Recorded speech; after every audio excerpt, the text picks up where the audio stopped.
Bem-vindo ao podcast Estrangeiros e Peregrinos. A mensagem de hoje será apresentada por Dennis Allen. Daqui a pouco eu darei a resposta à pergunta 584, mas primeiro vamos refletir sobre 3 motivos para Jesus assumir a forma humana.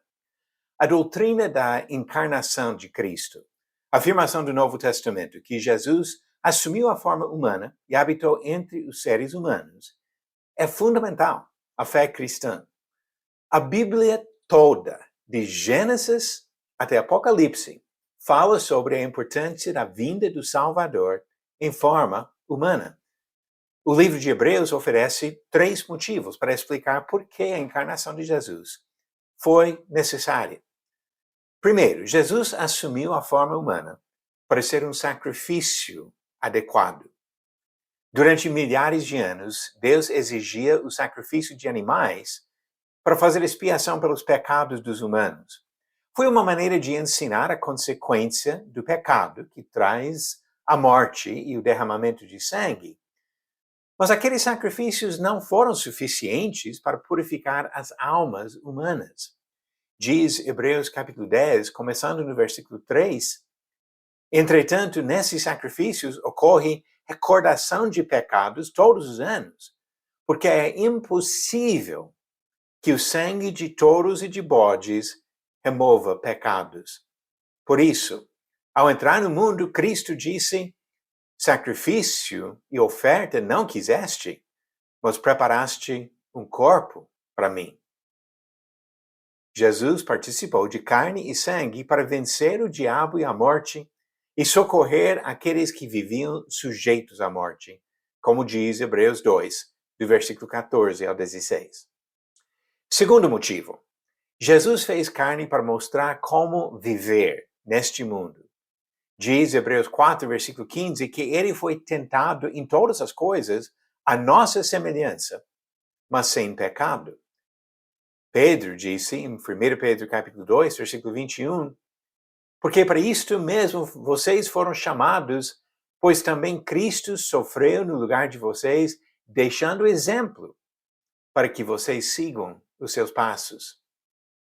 E o terceiro motivo, Jesus se tornou homem para se qualificar como nosso sumo sacerdote. Para representar homens diante de Deus, o sacerdote precisava experimentar a condição humana. Diz Hebreus capítulo 5, versículo 1, cada sumo sacerdote, sendo escolhido dentre os homens, é constituído nas coisas relacionadas com Deus a favor dos homens, para oferecer dons e sacrifícios pelos pecados. Voltando para Hebreus capítulo 2, versículos 17 e 18, dizem: por isso mesmo era necessário que em todas as coisas ele se tornasse semelhante aos irmãos, para ser misericordioso e fiel sumo sacerdote nas coisas referentes a Deus, e para fazer propiciação pelos pecados do povo. Pois naquilo que ele mesmo sofreu quando foi tentado, é poderoso para socorrer os que são tentados. Jesus pode nos representar como sumo sacerdote porque ele entende a nossa circunstância humana. Ele entende a dificuldade apresentada pelas tentações nesta vida. Paulo disse que Jesus se esvaziou, assumindo a forma de servo, tornando-se semelhante aos seres humanos. Filipenses capítulo 2, versículo 7. Ele fez isso, assumiu a forma humana, para dar um exemplo de como enfrentar a tentação e para se qualificar como sacerdote e sacrifício pelos nossos pecados. Agora a resposta à pergunta 584. Quem foi o primeiro filho de Isaque? Alternativas: A. Judá, B. José, C. Esaú ou D. Jacó.